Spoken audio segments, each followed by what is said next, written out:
This program is brought to you by the partners of A Rood Awakening International. Help others find truth. Support A Rood Awakening International today. Everyone has their own idea of what happens in the book of the Revelation. But that's just it. These are all opinions. What really happens, and why is it so important to understand the sequence of events? Tonight you will find out. Tonight is the last episode of Michael Rood's Mystery of Iniquity series. This is where the rubber meets the road, so get ready to take some notes and prepare for your eyes to be opened. Because it's the end of the sixth day, the sun is set, and this is Shabbat Night Live.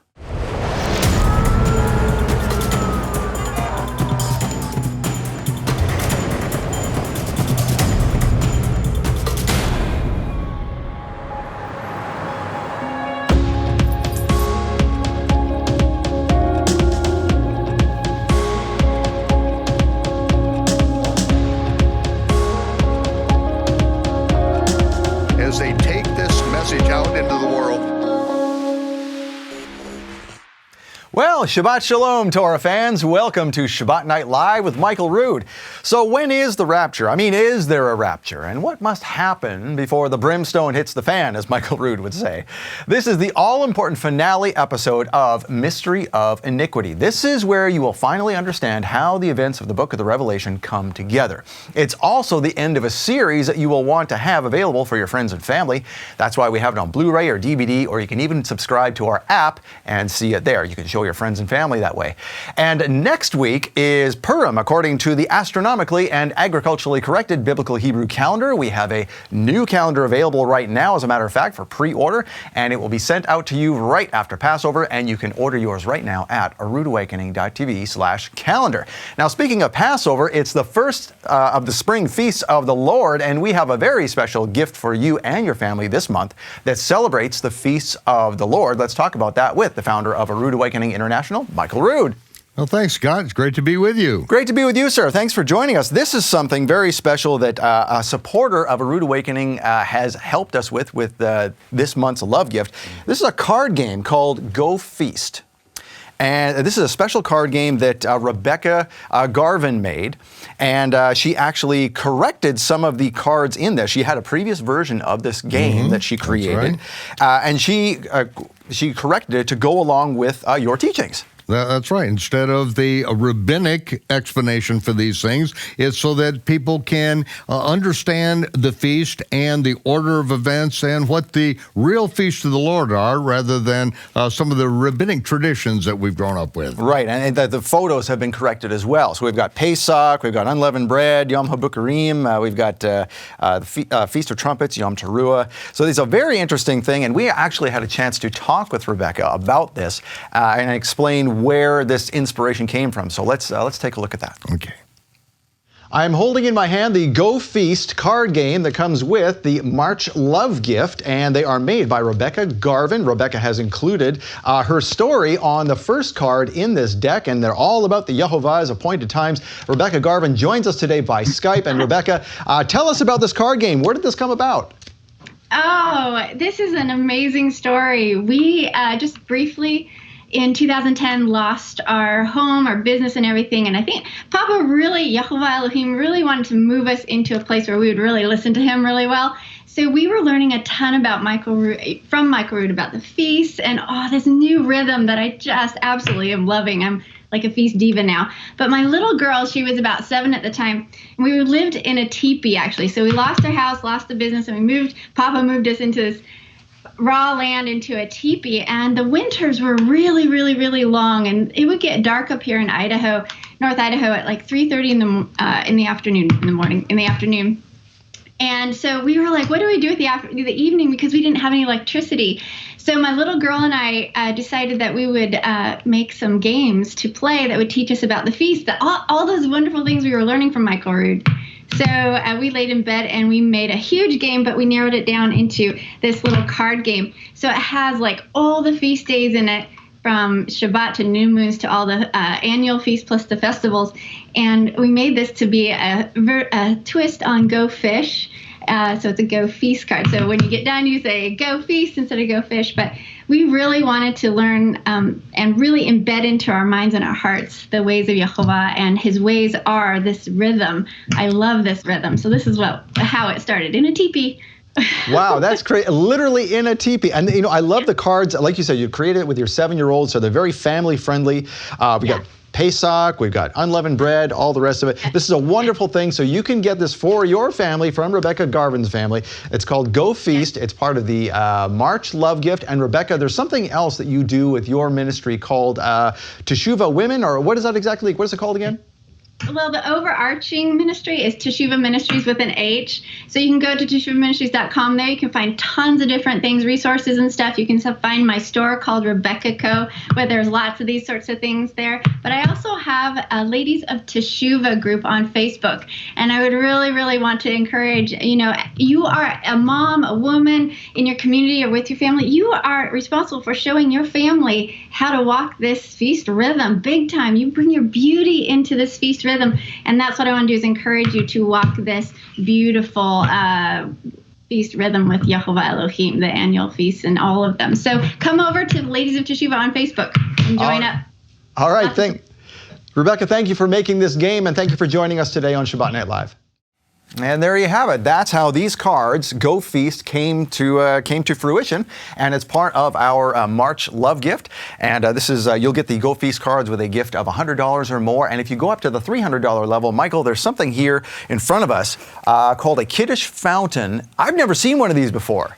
I first saw this in Israel more than 20 years ago. It was in an artisan shop, and they had 12 cups around it. And so I went in to ask them about this and where this tradition started, because there are some traditions in modern-day Judaism that have messianic background to it, and this is one of the things. I was hoping that we would have this before I did the Kiddush series, because this very thing is what Yeshua said on the night of the Last Supper, when he blessed the Most High with the blessing, and then he told his disciples, "You take my cup, divide it among yourselves, because I am not going to drink of the fruit of the vine until I drink it new with you in my Father's kingdom." And so he passed his cup around, they divided among themselves, and when it came back to him, it was empty.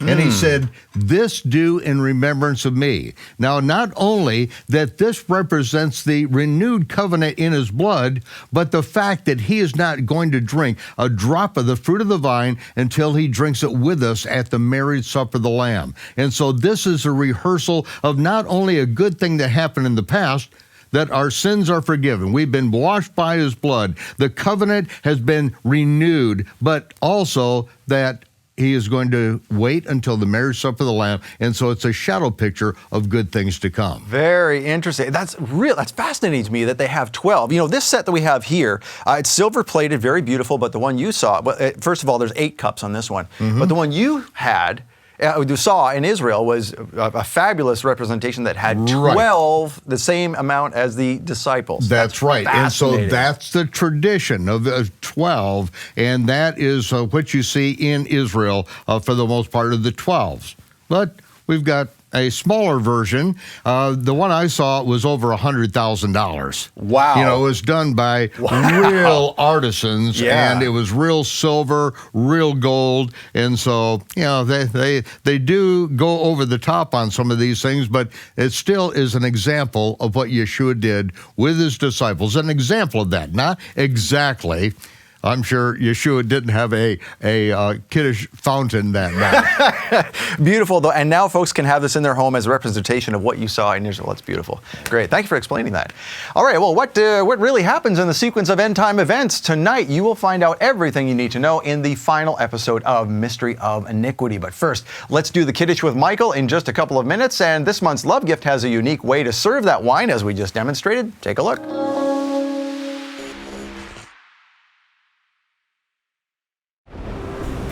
One of the most famous stories in the Bible is that of the Apostle Paul being shipwrecked. Though it seemed all was lost, the Almighty stepped in and saved every person on board.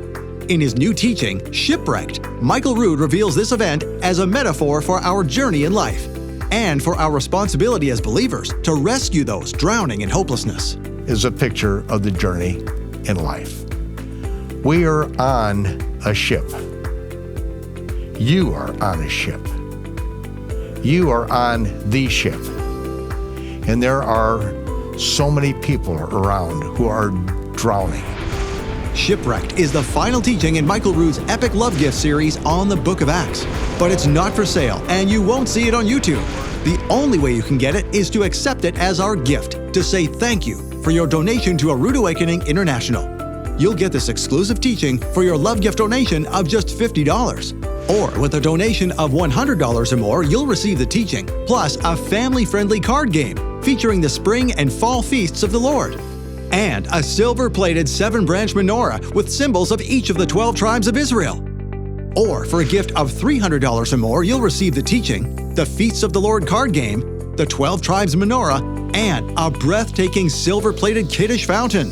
Decorated with scenes from ancient Jerusalem, this 8-cup fountain is an elegant way to set the Sabbath apart each week. These gifts are available only in March. You'll get the Shipwreck teaching for a love gift donation of $50, the teaching, the Feasts of the Lord card game, and the 12 Tribes Menorah for a love gift of $100 or more. Or get everything plus the elegant Kiddush fountain for a love gift donation of $300 or more.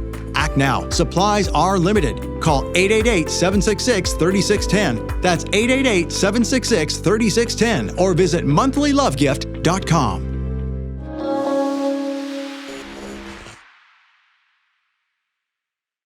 Some of the traditions in modern-day Judaism are what Yeshua said are takanot, laws which change biblical law, which are forbidden, and Yeshua said don't do them.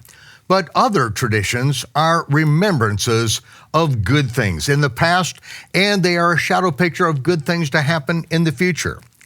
On the Sabbath, we take 2 challah loaves, 2 loaves of bread. This represents the manna, the double portion that we received on the 6th day.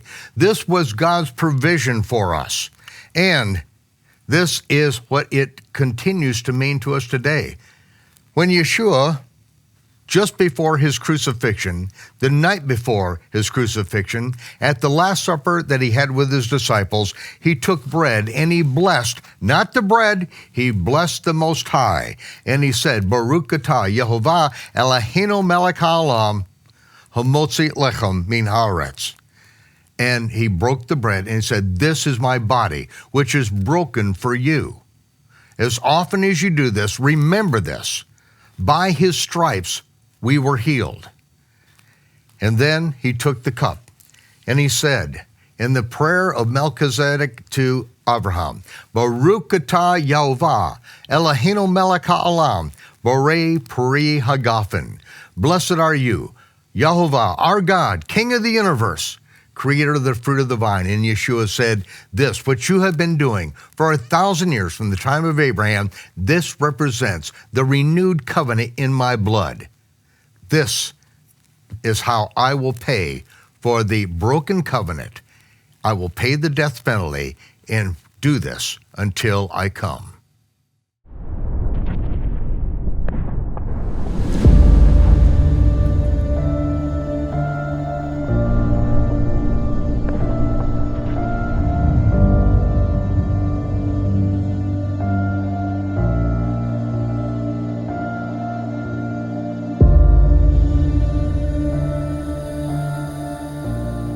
In our exploration of the book, The Mystery of Iniquity, we allow the Bible to interpret the Bible.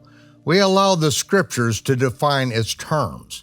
And the mystery of iniquity, which is used just once in the Bible, that terminology, this is defined by Paul as the hidden behind the scenes working of Satan as the god of this age who is standing before the throne of God as the accuser of the brethren, who, when he is cast out in a future situation, which was detailed by Daniel in Daniel chapter 12, and in the Revelation by Yeshua in the Revelation chapter 12, in which Satan is cast out of heaven by Michael and his angels in a horrendous war. And this war is what divests Satan and his angels of their ability to be the prince of the power of the air, to be the wicked ones in high places, and he is cast down to the earth, and when he is cast down, he knows that he has but a short time. And this is what then brings about the abomination of desolation. When he is cast down and taken out of the midst of the throne room as the accuser of the brethren, that is when that wicked one, the son of destruction, will be revealed. The one who exalts himself above all that is called God, so that he, as God, sits in the temple, technically the tabernacle of David, on the Ark of the Covenant, the throne of the Messiah, which he will sit upon during his millennial reign. When he sits upon that, declaring himself to be God, that is what is the abomination that makes desolate. This is the great deception. And because there are those who do not receive the love of the truth, they don't want to believe the truth, they want their religion more than they want truth, God will send them a strong delusion so that they will believe the lie. They will believe that this man, this destroyer, sitting on the Ark of the Covenant, where no man ought to sit, in the tabernacle of David, which was hidden with the Ark of the Covenant by Jeremiah, and was prophesied by Jeremiah to be revealed in the last days, just as Isaiah prophesied that the Messiah would sit upon the throne in the tabernacle of David in the last days. That is what is going on in Paul's definition of the mystery of iniquity, which is already at work. But iniquity needs to be further defined, and that's what we were doing as we went into Yeshua's first Sermon on the Mount, and now as we go to the very end of his ministry, his earthly ministry, and this is what transpires just 2 days before the crucifixion. Yeshua goes up to the Temple Mount and delivers his last message. This is when he strips bare the Pharisee religion and tells everyone who is there, in the hundreds and hundreds of thousands assembled for the Feast of Passover that's going to happen in just 2 days from that point. He said the scribes and Pharisees sit in Moses' seat. They purport to have Mosaic authority. Moses' seat, which you can actually see a replica of that seat, the museum cast in the synagogue at Chorazin. When the rabbis sit in Moses' seat, they say they can make takanot. They can make laws which change biblical law. And even Almighty God must obey their decision and the laws that they make from the seat of Moses. Because when they sit in the seat of Moses, they have the same authority as when Moses spoke from the mountain, the direct revelation from God. They purport to have Moses' authority, in other words. Therefore, Yeshua said, do what he said, do what Moses said, but do not follow the takanot, the man-made laws, rules, and regulations of the Pharisees, or their ma'asim, their acts which serve as a legal precedent for proper behavior. If they do it, then you can do it, because they can do no wrong. It's the infallibility of the rabbis. And then he said, they cross land and sea to make one convert, and then turn them twofold more into the son of hell than themselves. With what Yeshua says up there, they are so irate that he storms off the temple and says to them as he storms off out of that hall, and it says, you will not see me again until you say the very words of David concerning the Messiah. Baruch haba b'shem Yehovah. Blessed is he that comes in the name of Yehovah. And he storms off the Temple Mount. And as he is leaving, now chapter 24 in verse 1. And Yeshua went out, departed from the temple. His disciples came to him to show him the buildings of the temple. Now, these are not the oikodomia, the oikos, the buildings themselves. It's the construction work that was going on, because the temple was still in construction. And so they're really changing the subject. I mean, what just happened on the Temple Mount had so infuriated the religious leaders that they are going to kill him. And when he leaves them, they immediately start planning, okay, how are we going to kill him? And then they make their deal with Judas. Within the day, they're making the plan with Judas, how to betray him and how they're going to kill him. They are absolutely livid. And his disciples say, oh Lord, look at this beautiful cornice. Isn't that fantastic? Look at how that artisan is chiseling away at this beautiful motif up there. And he said, yeah, boys, take a good look at them. You take a good look at them. Oh, how beautiful they are. I'm telling you right now, there's not going to be one stone left on top of another. This whole thing is coming down. They were stunned.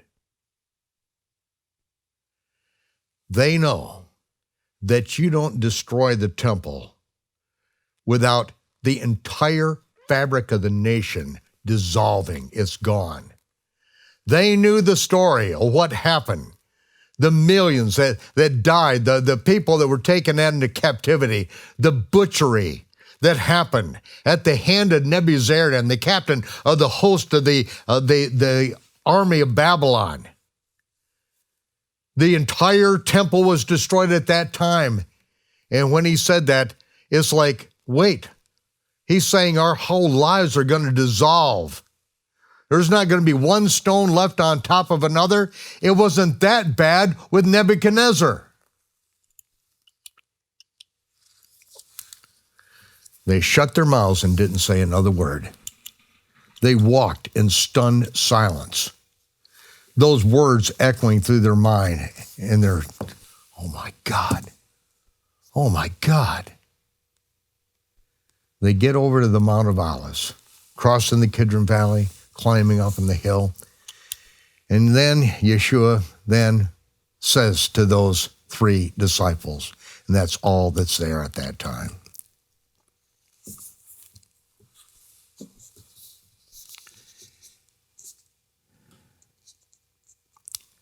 Tell us.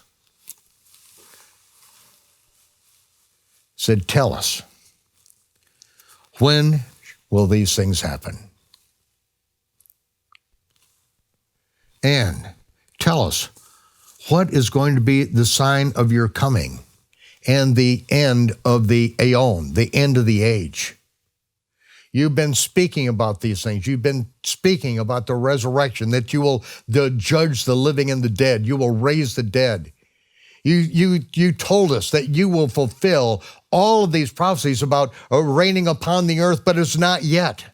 You said and told us just a few days ago that we are not to tell anyone that you're the Messiah, that you have to come up to Jerusalem where you will be delivered into the hands of the Gentiles and the Gentiles will kill you.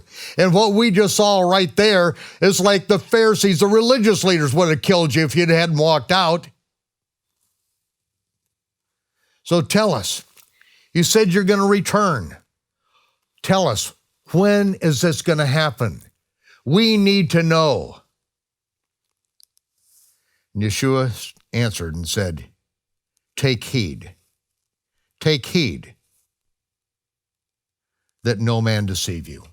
Listen up. Take heed. Listen to every word I say, because deception is going to ensue. You need to listen to every word I have to say. Memorize this. Write this down. Repeat it. Make disciples and teach them what I am teaching you now concerning the destruction of the temple and the end of the age, when I come back, when I return. Let no man deceive you. For many will come in my name, saying that I'm the Messiah. They're going to say, yeah, he's the Messiah. You're going to hear about wars. You're going to hear about threats of wars, terrorism. But don't be troubled. All these things must come to pass. The end's not yet. That's nothing. That's nothing compared to what's going to happen.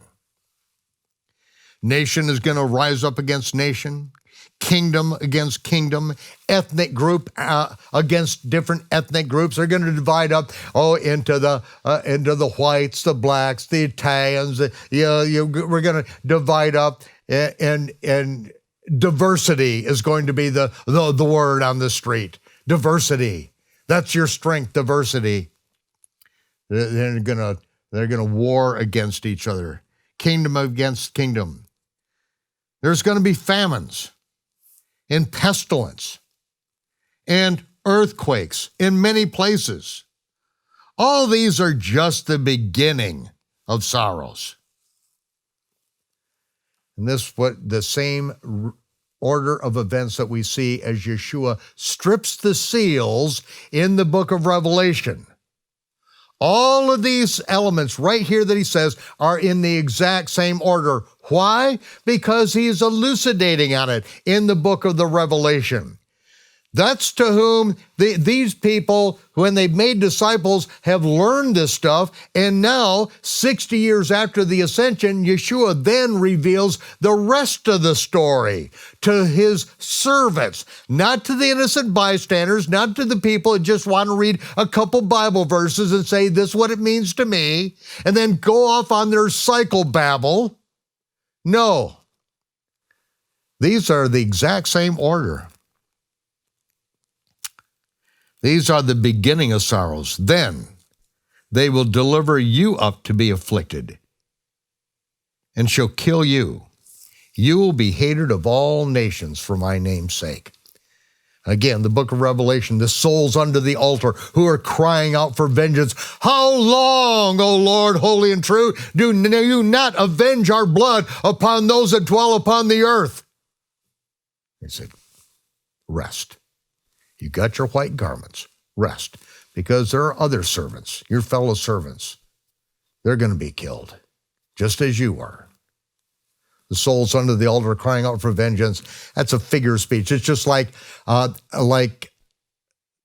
God saying to Cain, your brother's blood, Abel, cries out from the earth. Abel's blood was crying out from the earth for vengeance.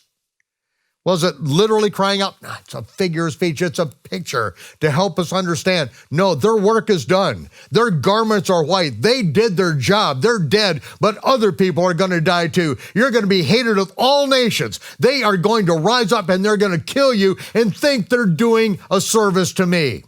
They're going to cut your tongue out. They're going to erase you from social media. They're going to ban you from YouTube, because you're speaking the truth. They are going to cut your tongue out. And if they can't shut your mouth, they're going to kill you. You're going to be hated of all nations for my name's sake. And then shall many be offended and shall betray one another.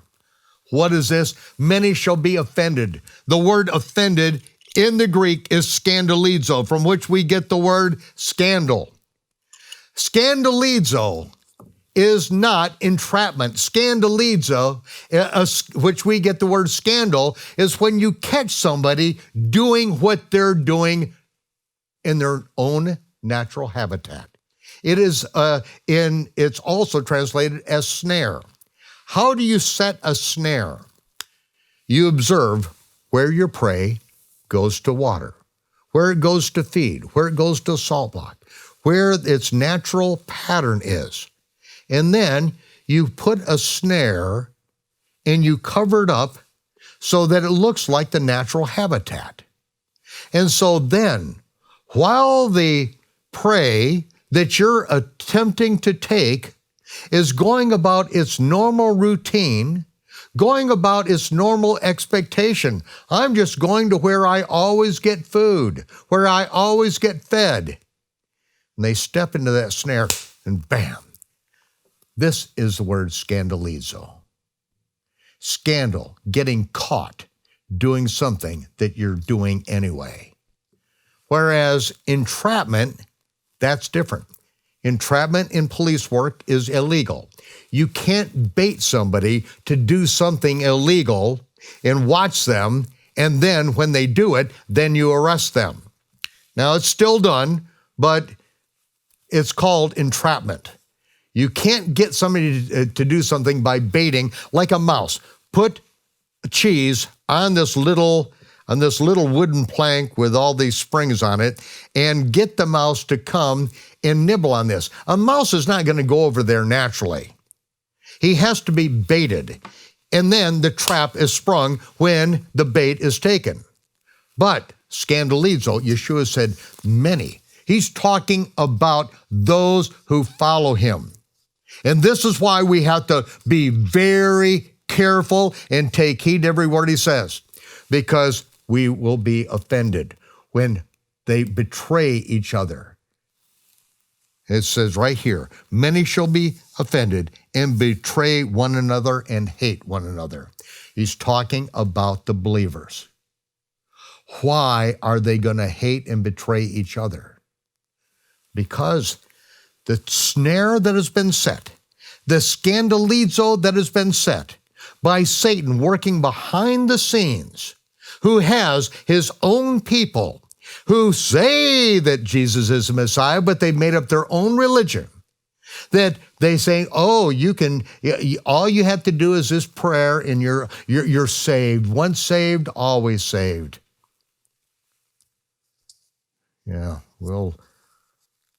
When you are saved, you will always be saved. When our Savior returns from heaven and saves your rotted body from the grave and saves your mortal body and turns it to immortality, that's when you will be saved. You are not saved because you did a repeat after me prayer. That is absolute heresy. It's nonsense. And this is what's being taught in the Christian world. Many are going to be offended. They're going to be offended. They're going to be caught in a trap. And what is this trap? Yeshua is going to spring it. He's going to show everyone what the snare is right now. And unfortunately, the entire Christian world has been walking right into the trap. And that is why I wrote The Mystery of Iniquity. I was one of these false prophets who said Yeshua is the Messiah. But I helped bait the trap. And because I did it, then I had to write this book. I had to confess my sin. I had to confess how I had twisted scriptures. Not that my denomination didn't approve. No, they wholeheartedly embraced my twisting of the scriptures. But now I'm going to, just read Yeshua's words. We're going to take heed to him, and we are going to unspring the snare so that you do not need to be taken, so that you will not hate and betray your fellow believers, so that you will one day hear the words, well done, good job, faithful servant. Wars, rumors of wars, threats of wars, terrorism, earthquakes in many places. Yeshua said, the end is not yet. And yet, for the most part, the whole Christian world, oh, there's more earthquakes happening. It must be that Jesus is going to return any minute now. Yeshua says, the end is not yet. You haven't seen anything. You have no idea. If you think this is bad, rumors of wars and nation rising up against nation, that's nothing. Now I'm going to tell you what's really going to hit the fan. Because they're going to deliver you up to be afflicted. You're going to be hated of all nations. You are going to be killed. There is going to be mass slaughter. They are going to kill, as it says in the book of Revelation, kill with death. That word death, thanatos, is mass exterminations. You thought it was bad with Hitler, Mao Zedong, Stalin. You ain't seen nothing yet. And many are going to be offended and shall hate and betray each other. What is the snare, the scandalizo that has been set by false prophets? Yeshua is going to detail it right now. But I'm going to tell you ahead of time. I'm going to tell you what I'm going to tell you. I'm going to let Yeshua tell you, and then I'm going to tell you what he told you. We have been taught that Jesus is going to return any minute now. And when all of this happens, when this mass extermination happens, when Satan is released, thrown out of heaven, comes down to earth, and he has great fury and goes to make war against those who have the testimony of Yeshua and keep the commandments. This is what Yeshua said, you keep the commandments. That is the gospel of the kingdom. That's on Judgment Day. You've kept the commandments. It's not, you just said Lord once or twice, but no, it's because you have done these things. They are going to hate you. And Satan is going to come after those who keep the commandments and have the testimony of Yeshua. It is mass extermination. So I know you wanted just a comfortable message, but Yeshua is not giving a comfortable message to those disciples who just realized that the entire nation is going to go down. And when it did go down, 1 million rotted corpses were bloating in the streets of Jerusalem.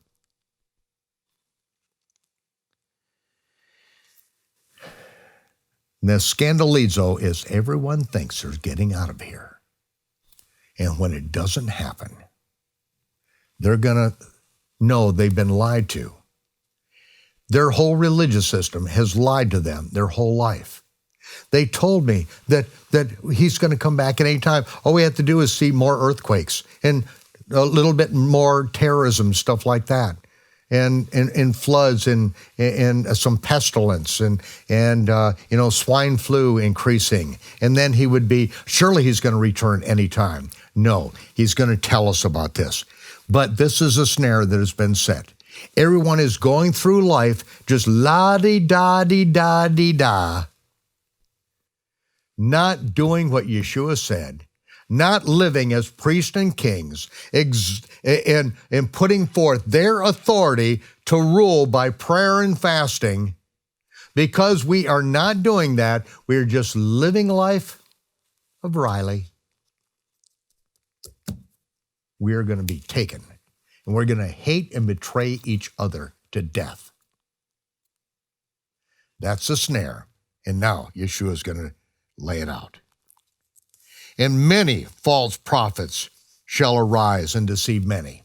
Many prophesying falsely. He is saying that false prophets are going to set the snare.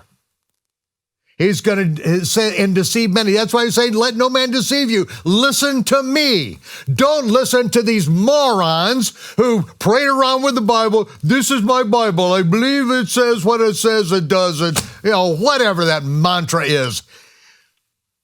Grace is not a license to do whatever you want to do.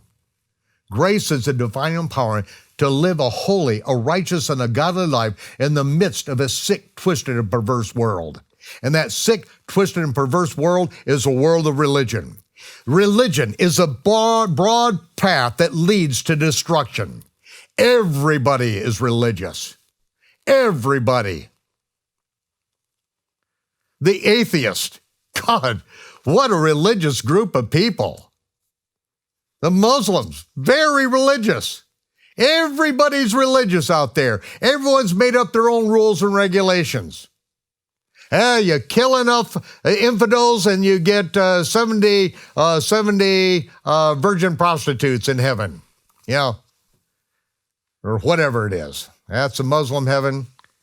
For the poker player, it's the great poker table in the sky, where you're the only one that ever wins. False prophets shall arise and deceive many. This is what has invaded the Christian church. That is what I was. I was a paid professional false prophet. But I kept reading.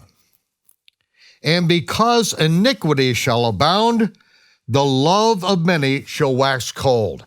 Because iniquity,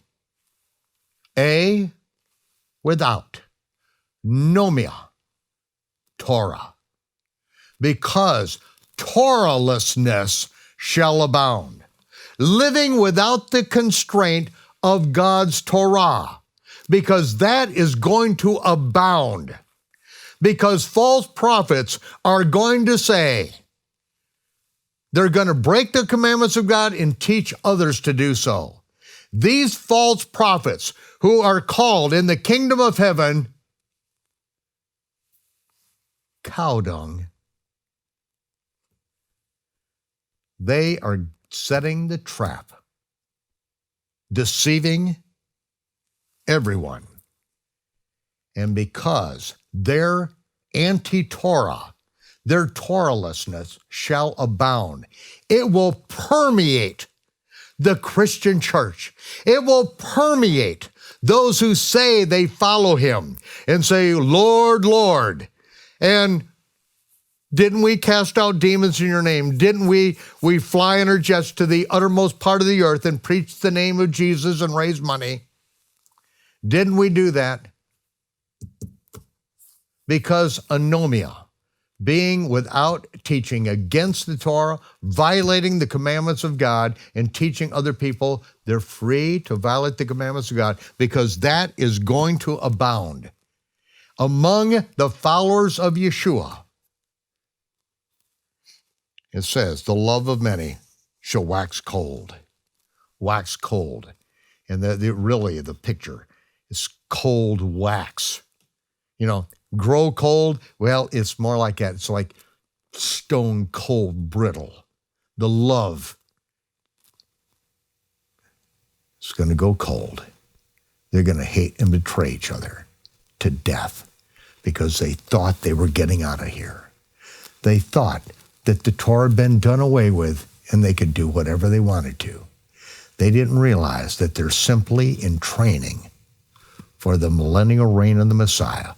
Because if they've done what I've asked them to do, if they've taken the one talent, the one thing that I gave them, and they just don't sit on a pew in church and vegetate away, but if they really invest it and do what I ask them to do, then I'm going to give them rulership, authority. They will reign as priests and kings with me for 1,000 years. I will give them rule over a city, over 5 cities, over 10 cities, according to what they have done in obedience to me. Because anomia, because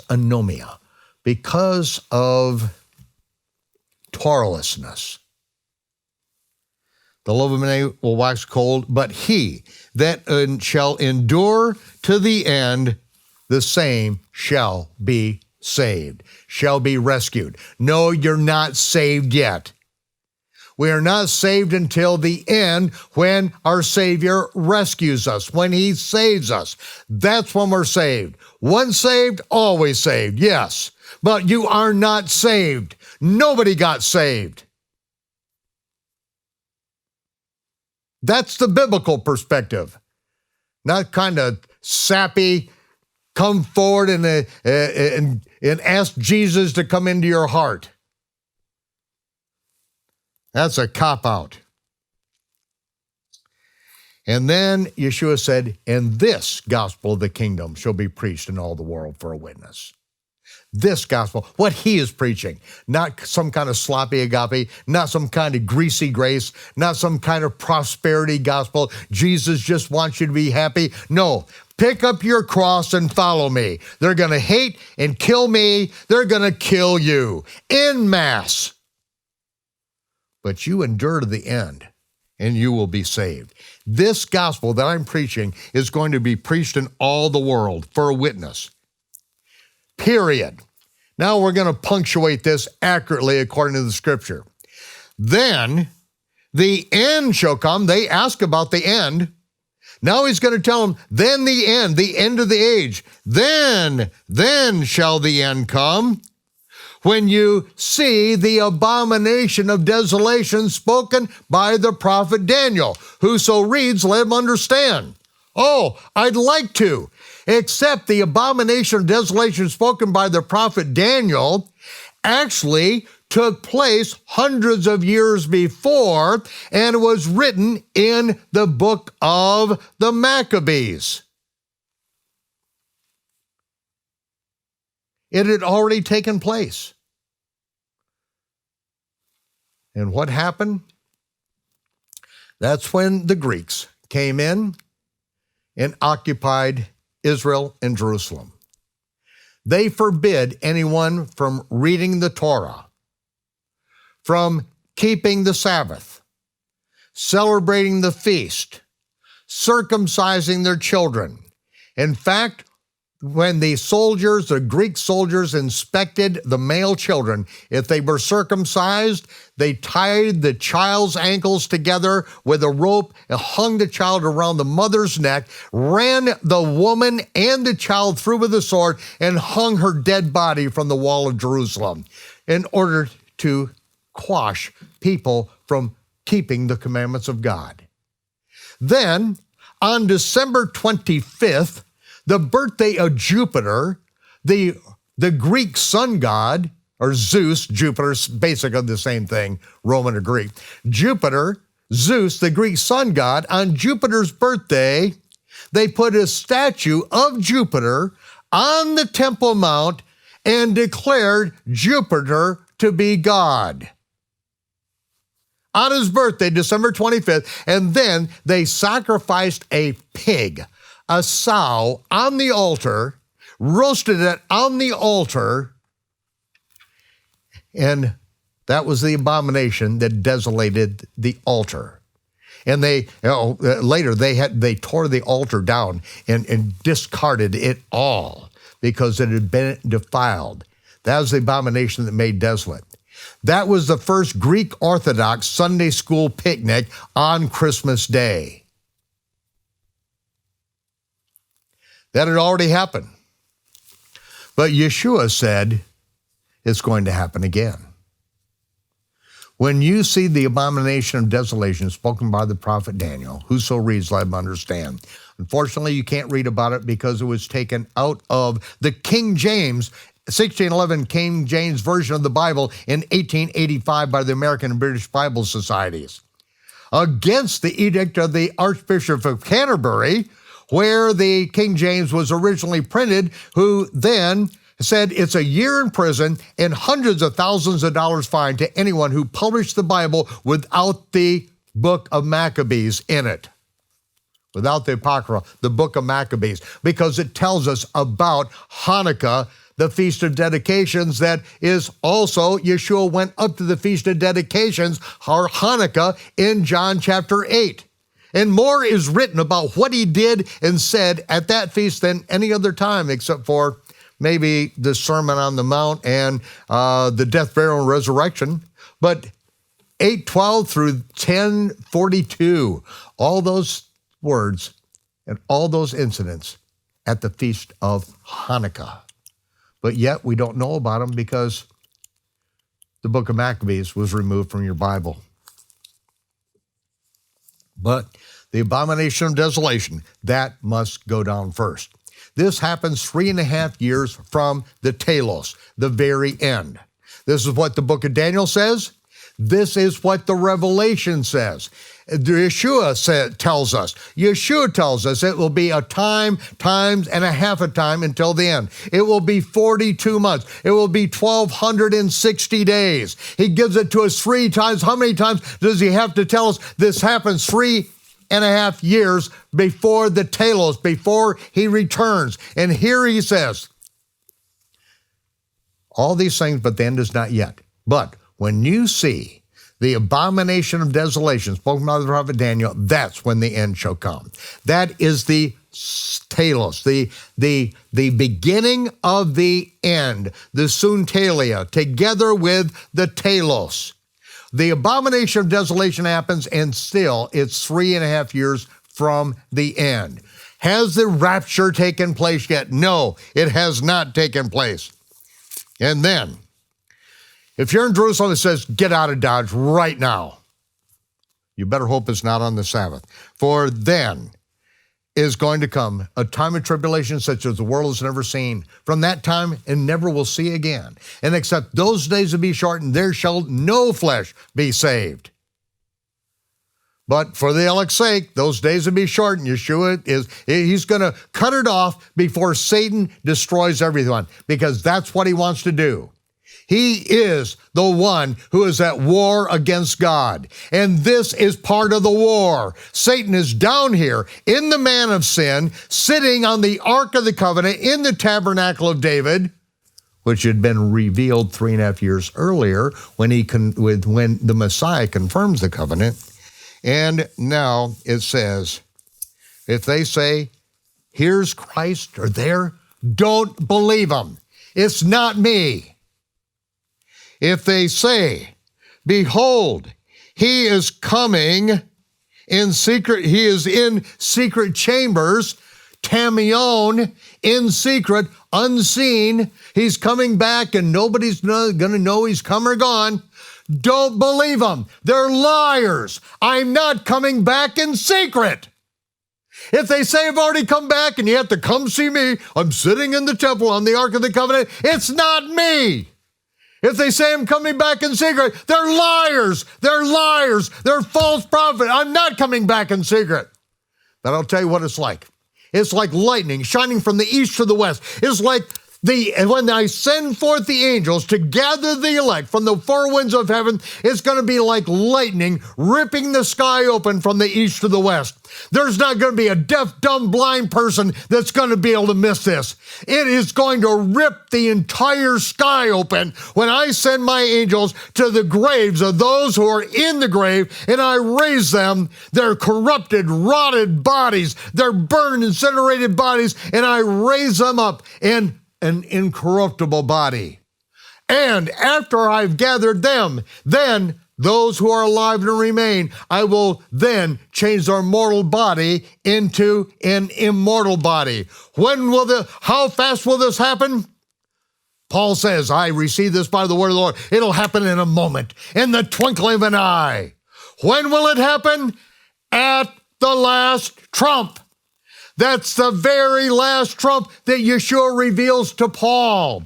It's the very last trump, the seventh trump in the book of Revelation.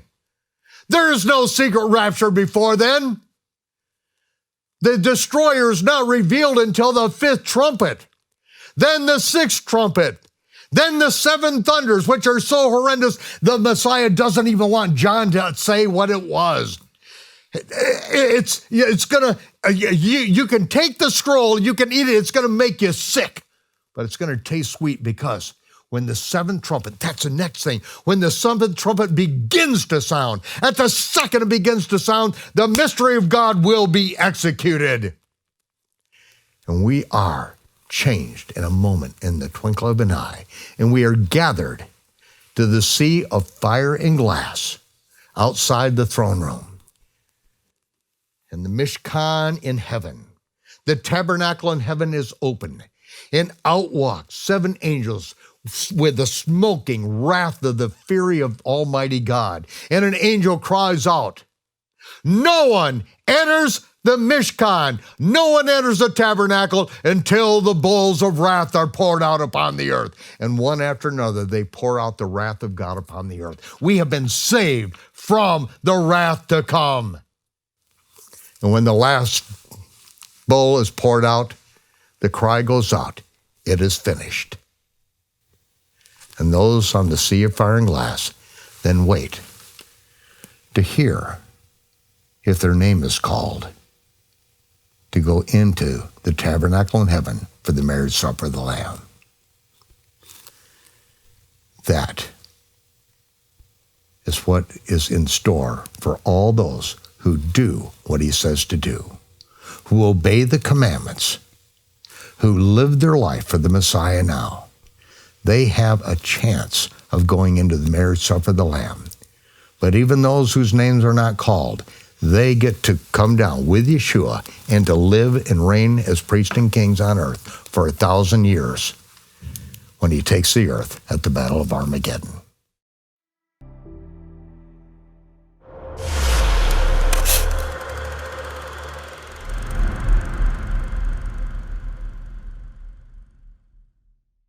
Shalom, Torah fans. Since you love the truth, give this video a thumbs up and share it with a friend. Tap the subscription button and the bell icon, and I promise to update weekly with in-depth biblical research.